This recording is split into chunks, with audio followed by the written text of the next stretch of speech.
I'm well aware that whether you're here in person or through the medium of motion picture, that for most of you, it's not easy to fit meetings of this kind into your schedules.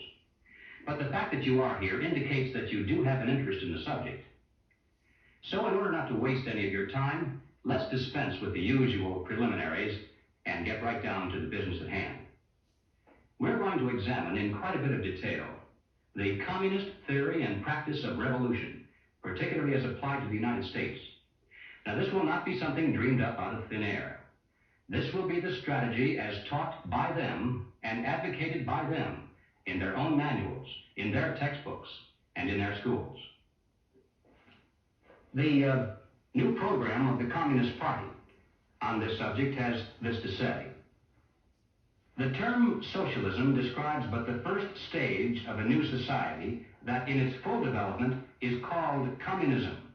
Socialism is a transitional stage.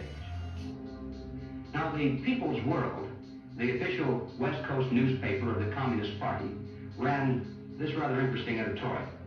What is needed now is an effort that begins to approximate the magnitude of the problem. As a minimum, such a program should demand massive emergency action by the federal government. We recognize that government is absolutely necessary for an orderly society. But following the dictum that government, like fire, is both beneficial and dangerous, we believe in the concept of limited government. And we believe that the constitutional republic created by our founding fathers is the best form of limited government that has yet been devised by man. A republic is a limited democracy. It's a form of government based upon the principle of limited majority rule. Limited so that the minority, even a minority of one, can be protected against the whims and passions of the majority. Now, democracy is a form of government based upon the principle of majority rule. It's easy to understand, easy to sell to the masses, and I might add, deadly. And how do you protect the minority from the majority? You write down a set of rules on a piece of paper. You say, this we can do, that we cannot. At the top of the paper, you write the word Constitution. And then everyone agrees to follow the rules no matter what the temptation. And when you're finished, you've created a constitutional republic. It was Thomas Jefferson who said, "The republic is the only form of government which is not eternally at open or secret war with the rights of mankind."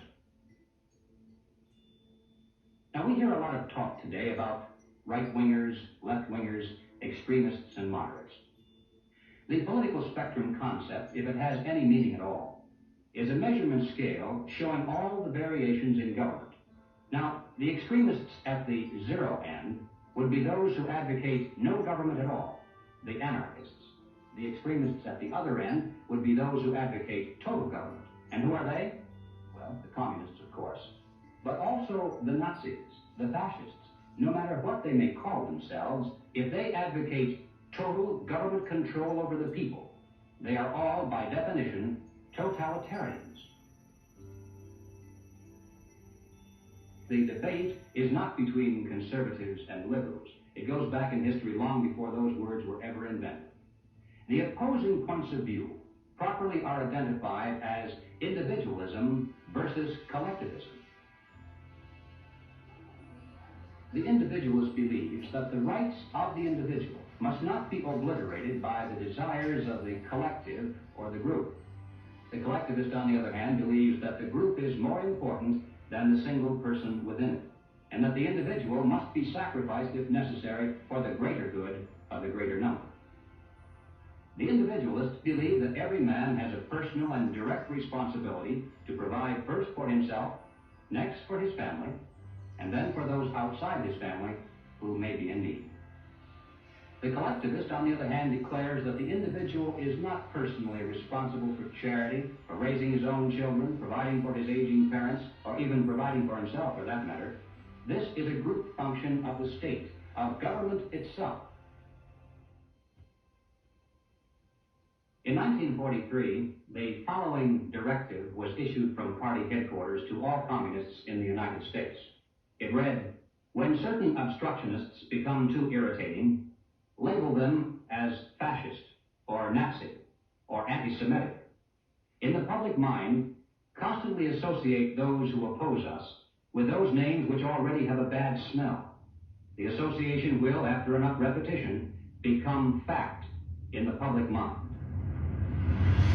The founding fathers were racist, misogynist, fascist political party, radicals on the far right, anti-Semitic, xenophobic, transphobic, Uncle Tom's white supremacist, domestic terrorist, neo-Nazi organizer, Nazis, you are an anti-vaxxer, anti-vaxxers, racist. Name calling is their #1 bullying tactic, and they apply it unremittingly to anyone who questions their dogma or says something they find unacceptable or offensive.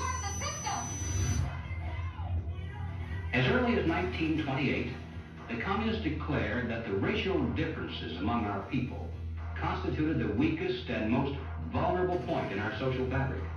By constantly probing and straining at this one spot, they calculated that eventually the cloth could be torn apart and that Americans could be divided, weakened, and perhaps even set against each other in open combat. They said in no unmistakable terms that the Negro people, because of their social status and their predominant working class composition, offered greater revolutionary possibilities than any other cross-section of the population. How do we get out of this mess? Revolution, nothing less. Revolution, nothing less. Revolution, nothing less. Revolution, nothing less. Revolution, nothing less. The communists call not only for extensive chaos within the cities. The plan is for raging fires from one city to the next. The average American, they say, soft and decadent, when he sees billows of black smoke rising from one horizon to the other, when at night the only light he has to see by is the flickering red from flames leaping into the sky, he'll become paralyzed with fear and panic and do nothing to interfere with the guerrilla bands as they strike at the community's power centers. To justify violence, they have to be able to claim that they're liberating people. And if people are to be liberated, then it's necessary to go through the motions, at least, of pretending that they have a right to form a nation of their own. The Communist Party called for their liberation, to break away from the United States and to set up their own nation within our borders. Activists now control barricaded areas. It's been called an autonomous zone. They want it to be free of capitalism, state authority, and police. To take the United States, all of the United States, it'll be necessary, they say, to involve white people as well as black, and in general, to escalate the revolution in America from race war to class war. Now, when they talk about pressure from above, they mean using their people and their influence within the very government marked for takeover to bring forward official recommendations for legislation. The recommendations, of course, are offered supposedly as solutions to national problems, but when passed into law, their only real effect is to vastly increase the power of government and to move the country that much closer toward the ultimate goal. The pressure from below, then, involves using their influence over the various mass membership organizations of the country to create the appearance of great popular support for these recommendations. Of course, the members of those organizations must never suspect that they're being used to promote the communist program. Now, the silent majority, the average person, is caught right in the middle. He looks above and sees highly respected spokesmen for government calling for socialist legislation. He looks below and sees mobs of demonstrators shouting for the same thing. He says to himself, has everyone gone crazy or is it me? Now, he's still in the majority, of course, but he doesn't know it. He thinks he's helplessly outnumbered, and he bows to what he thinks is the democratic will of the majority. We mustn't kid ourselves into thinking that the communists have placed their agitators only into the black communities. They're working both sides of the street. They want hatred, violence, and bloodshed between the races, and they don't care how they get it or whom they use, even children if necessary. My young comrades. Hi. This is my way of figuring out if you've been tainted by the patriarchy. Oh, this looks creepy. It looks creepy.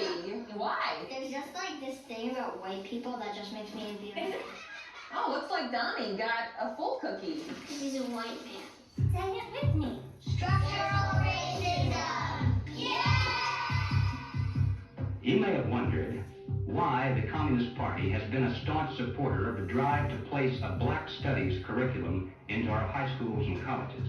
The reason becomes obvious the minute you take a look at the textbooks and the study guides. Schools are now radicalizing our kids. I mean, this is the volume of the book from Critical Race Theory, and it literally says here, whiteness is a bad deal, and it has a symbol of Satan. You gonna deliberately teach kids this white kid right here got it better than you because he white? You gonna purposely tell a white kid, oh, the black people are all down and suppressed? How do I have 2 medical degrees if I'm sitting here oppressed? Not only is it in the schools, but it's in the workplaces, throughout society. It's destroying this country. If this continues, we will look back and be responsible for the dismantling of the greatest country in the world by reverting to teaching hate and that race is a determining factor on where your destiny lies. Thank you. Sarasota School Board Chairwoman, what has been the worst of what you've had to deal with in terms of community or parental reaction? The calling of names, tyrant, Marxist, communist, and they want to move kids over to charter schools and private schools without the oversight of the state. And that's wrong. Education authorities in the United States are asking the government to use anti-terror laws and involve the FBI against parents who protest against the way their children are being taught. It identifies no fewer than 13 possible federal crimes, including making annoying phone calls. How about this one? They could be prosecuted for using the internet in a way that might cause emotional distress. Over the weekend, Democrats voted to ban gendered language in House rules. And that means no more terms like father or mother. Is the administration's official policy to replace the term woman with birthing people? Black birthing people. Black birthing people. Black and indigenous birthing people. You shifted in places from using the term mother to birthing people. Again, if we're trying to be precise in the language that's used. Mom's a pretty good word. I'm not a birth person, I'm a mother. Can you provide a definition for the word woman? Can I provide a definition? Yeah. I can't. You can? Not in this context. I'm not a biologist. The meaning of the word woman is so unclear and controversial that you can't give me a definition. Do you believe then that men can become pregnant and have abortions? Yes. Literally everything that was fought for women's rights is going straight down the drain. Of his Communist Manifesto, Karl Marx wrote, "Abolition of the family. The bourgeois family will vanish as a matter of course." We're here today to represent the millions of Black Americans who disagree with the Black Lives Matter movement. If you go to Black Lives Matter website, it says that we disrupt the nuclear family. That's my wife. This is our 4 children. Why would you disrupt the nuclear family? Because the real objective is to remove the family as a possible alternate source of guidance and support. All totalitarian regimes strive to destroy the close-knit family in order to remove any loyalties that might be higher than to the state itself. Maybe it's because I came in the movement at 17 and a half, so I have just a knack for knowing how to organize young people. I was at our publications table today, and I was speaking to this young person, and he grabbed a book, and he said, it's like Mal's Red Book. And I was like, man, that's what I was thinking. And it was just really cool to hear him make that connection. I was like, how about you buy 10 to 15 of these books, and you all have a youth organizing group where you talk about it, and you really try to engage this. We need to build off of this. We actually do have an ideological frame. Myself and Alicia in particular, we are trained Marxists. I do believe in Marxism. It's a philosophy that I learned really early on in my organizing career. Investigations into the Black Lives Matter organization has revealed links to groups that are pro-communist China. The self-proclaimed Marxist Black Lives Matter co-founder Alicia Garza also owns the Black Futures Lab project. Yet, all would be lost for the Black Future Lab if not for the Chinese Progressive Association. Donations to the Black Futures Lab don't go directly to the foundation itself. The Chinese Progressive Association gets them instead. Through forensic investigations, we now know that the 2020 BLM fiery but mostly peaceful protests were organized and partially funded through a network of pro-communist organizations. One of the groups is US-based Liberation Road, which was founded by a faction of the Communist Party of Vietnam. Liberation Road is allied with the new communist movement and has direct ties to the Chinese Communist Party.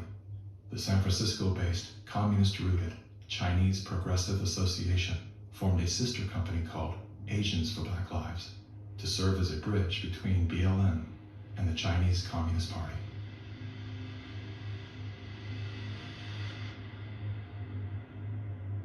I spent a lot of time with President Xi. He's deadly earnest about becoming the most significant consequential nation in the world.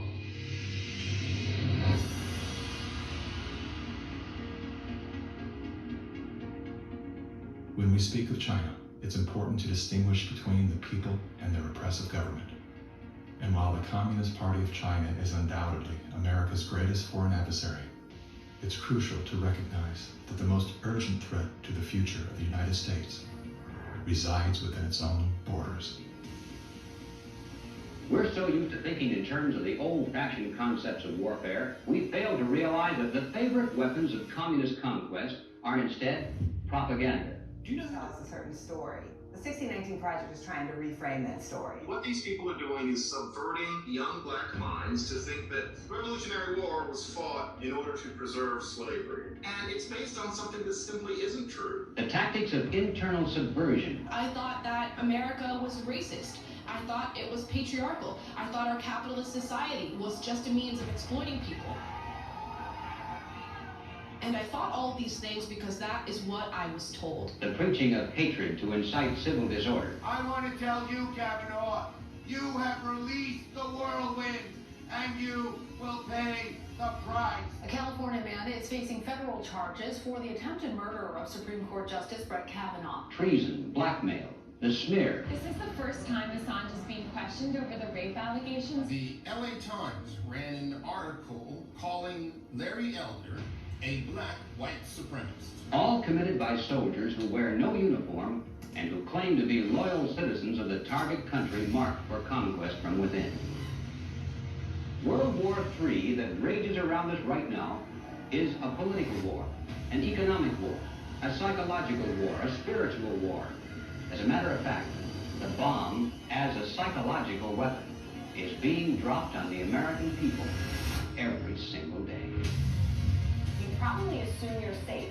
That could be a deadly mistake. Bracing for food shortages, labor shortages, shipping delays, supply chain disruption, new coronavirus variant, ultra-transmissible, it can kill you, a surge in crime, acts of terrorism, domestic terror, white supremacy, mass shootings, and nuclear conflict. World War III, Putin, Russia, environmental doom, fire, storms, deadly floods. I don't want you to be hopeful. Science tells us we have 9 years. This storm will kill you. I want you to panic. It is promoting fear. It will kill your children. Feelings of fear. It will kill your pets. The world is a very terrifying place. Unless you get lucky. I want you to feel the fear I feel every day.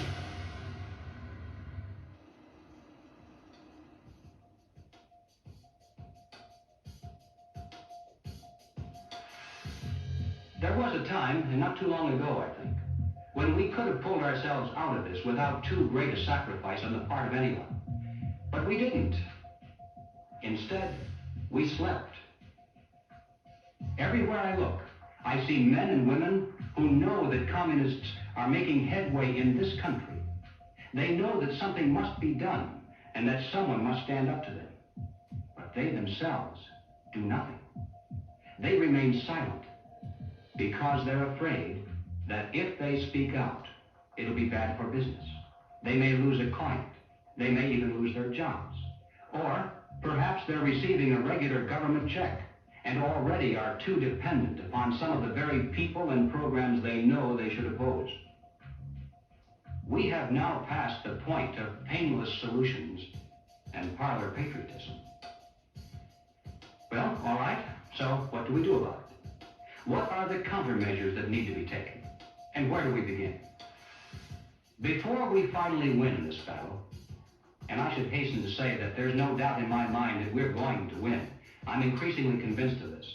But before we finally do see victory, we must carry the truth to every man, woman, and child in America. I have no idea of what each of you is going to do in the critical days that lie ahead.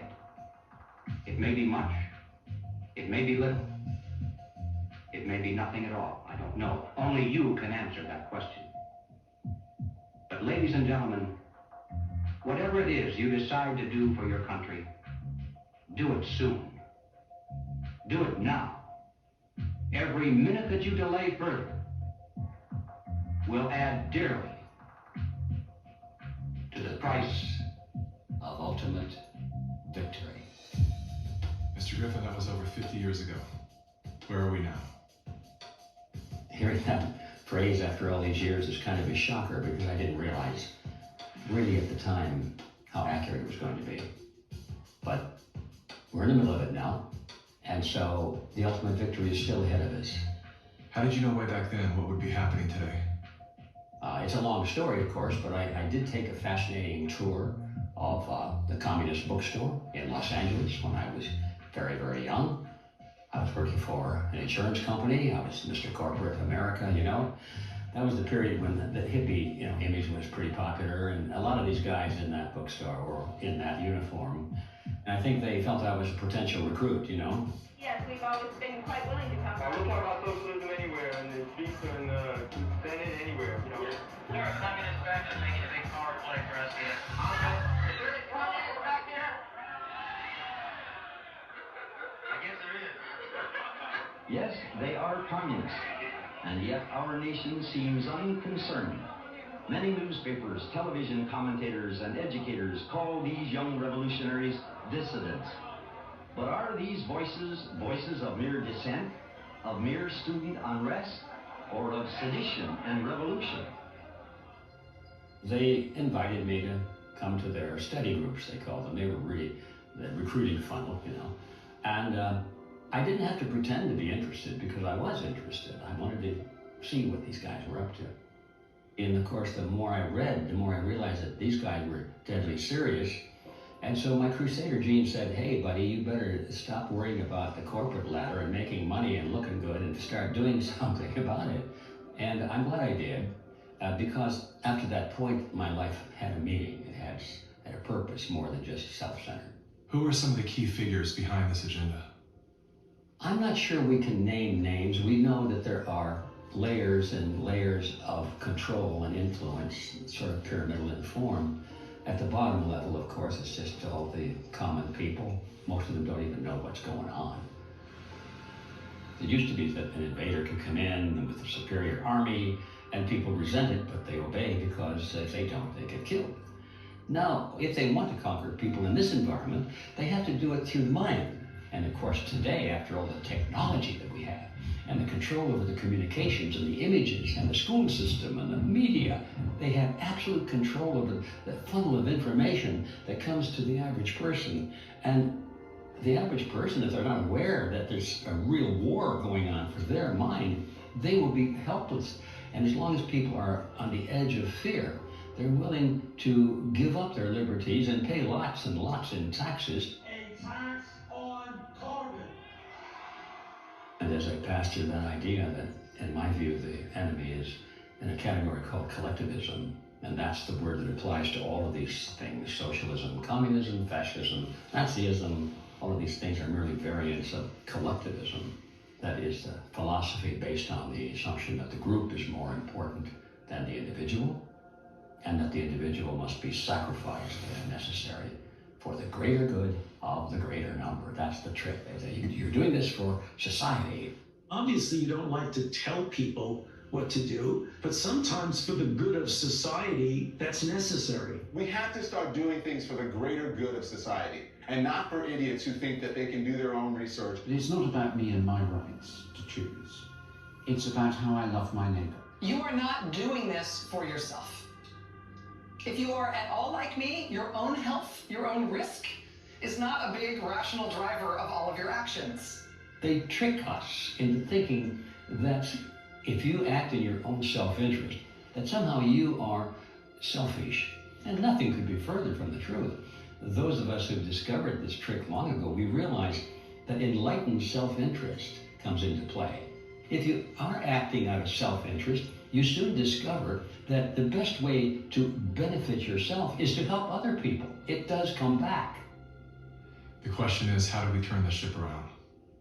I think that the path to political hell in America has been voting for the lesser of two evils. They create conflict because conflict creates fear and confusion, and out of that chaos, people are not too analytical. They'll just struggle for some quick answer, which is who you're going to vote for. That's usually the answer that's offered to them. They think that if you just vote for somebody, the right person, everything will go away. You cannot wait until there's a list of candidates that's published and you say, which one am I going to choose? You know, by that time the game is over. All those candidates have been selected before you're even aware. You've got to get into politics at the local level so you have some influence in which candidates are selected. And that starts at the grassroots level. You don't come in at the top, you come in at the bottom. If we do that job, we will influence both political parties just like our opponents do now. The natural rights of every individual is life, liberty, and property, and establishing a country on a premise that had never been established before, that the individual is sovereign because their rights are endowed to them by sovereign God. Hardship strengthens us. We wouldn't have had the American Revolution and the beta model for the American Constitution, the beta model of a republic in the modern world, unless the tyranny of King George had been unbearable. All the good things in life usually are a result of some kind of a rebound against something that's very not good at all, very painful. In a philosophical sense, we should be thankful for this movement that's happening, in spite of the fact that it's tragedy and it's hurting people and all that, but without it, we might just go right along in that pot and be boiled in time. But now the frog is jumping out, and we have a chance coming up here now to create a new vision, and it's going to be great. Throughout history, it was always the very small minority. History has always been written by the 1% of the population. 15% of the population create history, and they follow the leadership, the thought leadership of 1%. But that 15% altogether is what changes history. And so all we have to do is reach 15% of the population. I think today, after all this time, we have more than 15%. We just have to get them together so they realize that they're not alone. And that's our task right now.